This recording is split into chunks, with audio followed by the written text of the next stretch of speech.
quite extensive damage, and I was speaking to the owner earlier, and he said this could not have come at a worse time. What we do know is shortly after 9 o'clock this evening, reports came in about a person who was hit by a train here at 33 Road and Front Street. Authorities with the Mesa County Sheriff's Office have been able to confirm that person did die here on scene. 24-year-old James Holmes, the sole suspect in the mass shooting that occurred around midnight this morning at this Century 16. You can see here behind me at a packed screening of the new Batman movie. Police have not released any information about what they found inside of Holmes' apartment that you can see here behind me after they disarmed it earlier this afternoon. Well, Corey, it's definitely been a very emotional day for many members of the Aurora community. As you can see behind me, there are still plenty of people here at the Aurora Municipal Building lighting candles, saying prayers. Usually we're trained to be on the lookout for a garlic scent when being on alert for natural gas.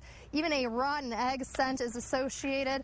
Victims who were inside moments before the explosion happened say they smelled an onion scent. They thought someone was cooking. They didn't realize it was actually a natural gas leak that led to the explosion. Folks of all ages started piling into Bronson Arena around 3 o'clock this afternoon, and we're still 1 hour away before Paul Ryan takes the stage. Norman, Christina, a lot of happy people here at Mesa Theater tonight, which is kind of the headquarters victory party for the Mesa County Democrats.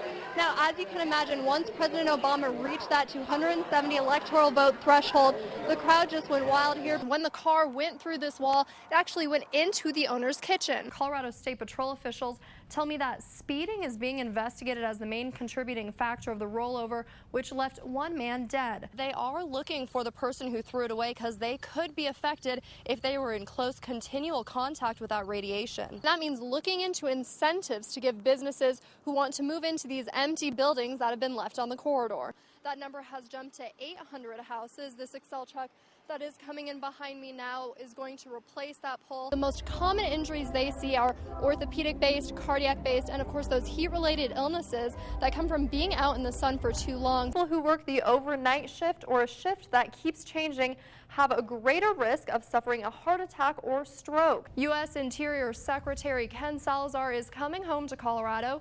He's announced that he'll be leaving his post by the end of March. The Mesa County Health Department is once again reminding residents that there's still time to get a flu shot. Fruita City officials are taking proactive steps to make sure no private cannabis clubs develop in their town. City Council members will vote tonight on an emergency moratorium that will temporarily block these types of clubs if passed.